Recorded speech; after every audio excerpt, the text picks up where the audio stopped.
আজকে খুব মানে খুশির দিন, এটা সারা বিশ্ব জুড়ে চলছে। তাই আজকে আমরা এই তিলখোজা মুন্সি মেনাজুদ্দিন মসজিদে সবাই মিলে আজকে ঈদ উৎসব পালিত করলাম। 30টা রোজা রেখে আমাদের রমজান মাস গতকালকেই শেষ হলো, আজকে ঈদ। তাই ঈদের সারা ময়নারবাসীকে সকলকেই আমরা তিলখোজাবাসীর পক্ষ থেকে, আমি ময়না পঞ্চায়েত সমিতির পক্ষ থেকে সকলকে আন্তরিকভাবে শুভেচ্ছা ভালোবাসা সালাম জানাবো। এবং আজকে আমরা ঈদ পড়ে সকলের জন্য দোয়া করলাম যাতে বিশ্ব শান্তি থাকে, যাতে কিছু মূর্ছ রোগীরা খুবই কষ্টতে আছে তাদের জন্য আল্লাহর কাছে আমরা দোয়া করলাম যাতে তারা তাড়াতাড়ি সুস্থ হয়ে যায়। এবং অনেক পরিবার সমস্যার মধ্যে আছে, সমস্ত সমস্যাকে মেটাবার জন্য যাতে আল্লাহর কাছে আমরা দোয়া করলাম যাতে সবাই আমরা শান্তিতে থাকি, ভালোভাবে থাকি। এই দোয়া আমরা সবাই মিলে আজকে করলাম। আজকে সারাদিন ধরে কর্মসূচি, আজকে আনন্দের উৎসব।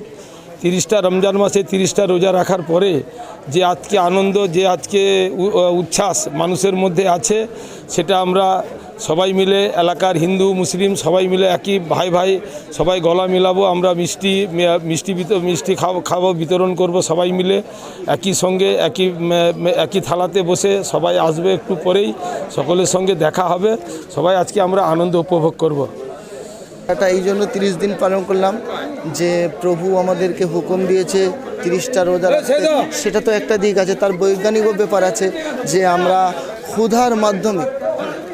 ক্ষুধার মাধ্যমে আমরা গরিবকে এহসাস করতে পারি যে সে ক্ষুধায় থাকলে সে কেমনভাবে ক্ষুধা তারা আছে। আমি যখন ক্ষুধা থাকবো আমি তার ব্যথাটা অনুভব করতে পারবো আমার ক্ষুধার মাধ্যমে, তবেই তো আমি তাকে দেখব, তবেই তো আমি দান করব, তার ক্ষুধা অনুভব করে। ওর জন্যই আমরা রোজা রাখি। হ্যাঁ, 30টা দিন রোজা রাখার পর আজ হচ্ছে আমরা রোজা শেষ করে আজকের আমরা ঈদ পড়ছি, খুব আনন্দ করছি, সবাই গলায় মিলছি ইনশাআল্লাহ। খুবই আনন্দ লাগছে। 30টা রোজা আমরা সম্পূর্ণ করতে পারলাম। তারপরে আমরা সবাই একত্রিত হয়ে ছোট বড় কালো গোরা সবাই একসঙ্গে হয়ে একই কাতারে আমরা সবাই গলে মিলে খুবই আনন্দিত হলাম।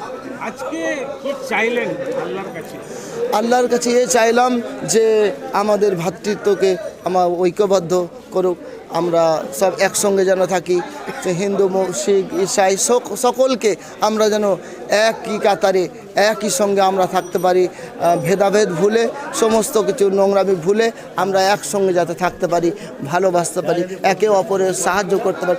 এটাই প্রভুর কাছে চাইলাম যে আমরা যেন একসঙ্গে ভ্রাতৃত্ববোধটা বজায় রাখতে পারি। নাম হচ্ছে রহমতুল্লাহ ইমাম তিলখোজা।